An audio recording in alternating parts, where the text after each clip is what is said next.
ନିଖୋଜ ଯୁବକଙ୍କ ଗଳିତ ମୃତଦେହ ଜଙ୍ଗଲରୁ ଉଦ୍ଧାର। ହାତୀ ଆକ୍ରମଣ ସନ୍ଦେହ। ସୁନ୍ଦରଗଡ଼ ଜିଲ୍ଲାର କୋଇଡ଼ା ଥାନା ଅଧୀନସ୍ଥ ବନ୍ଦଲ ଗ୍ରାମ ନିକଟସ୍ଥ ଜଙ୍ଗଲ ମଧ୍ୟରୁ ଜଣେ ନିଖୋଜ ଯୁବକଙ୍କ ମୃତଦେହ ଉଦ୍ଧାର ହୋଇଛି। ମୃତକ ହେଲେ କେନ୍ଦୁଡିହି ଗ୍ରାମର ବିଦେଶୀ ନାୟକ। ସୂଚନା ଅନୁସାରେ ବିଦେଶୀ ନାୟକ ଗତ 15 ନଭେମ୍ବରରେ ତାଙ୍କ ଭଉଣୀଙ୍କ ଘର ବନ୍ଦଲକୁ ଯାଇଥିଲେ। ସେହିଦିନଠାରୁ ଘରୁ ବାହାରିବା ପରେ ସେ ଆଉ ଫେରି ନଥିଲେ। ପରିବାର ଲୋକ ଚାରିପଟେ ଖୋଜାଖୋଜି କରିଥିଲେ ମଧ୍ୟ ତାଙ୍କର ସନ୍ଧାନ ମିଳିନଥିଲା। ପରେ କୋଇଡ଼ା ଥାନାରେ ନିଖୋଜ ଅଭିଯୋଗ ଦାଖଲ କରାଯାଇଥିଲା। ଖୋଜାଖୋଜି ଜାରି ରହିଥିବା ବେଳେ ଆଜି ସକାଳେ କିଛି ଗ୍ରାମବାସୀ ଜାଳ କାଠ ସଂଗ୍ରହ ପାଇଁ ଜଙ୍ଗଲକୁ ଯାଇଥିବା ସମୟରେ ଗଳିତ ମୃତଦେହ ଦେଖି ପରିବାର ଲୋକଙ୍କୁ ସୂଚନା ଦେଇଥିଲେ। ପରିବାର ଲୋକ ଘଟଣାସ୍ଥଳକୁ ପହଞ୍ଚି ଗଳିତ ମୃତଦେହକୁ ଚିହ୍ନଟ କରିଥିଲେ ଓ କୋଇଡ଼ା ପୋଲିସକୁ ଖବର ଦେଇଥିଲେ।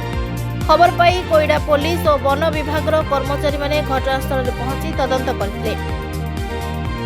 ଘଟଣାସ୍ଥଳ ପରୀକ୍ଷଣ ସମୟରେ ଉପଡ଼ା ଗଛ ଓ ହାତୀର ପାଦ ଚିହ୍ନ ମିଳିଥିବାରୁ ହାତୀ ଆକ୍ରମଣରେ ମୃତ୍ୟୁ ଘଟିଥିବା ସନ୍ଦେହ କରାଯାଉଛି।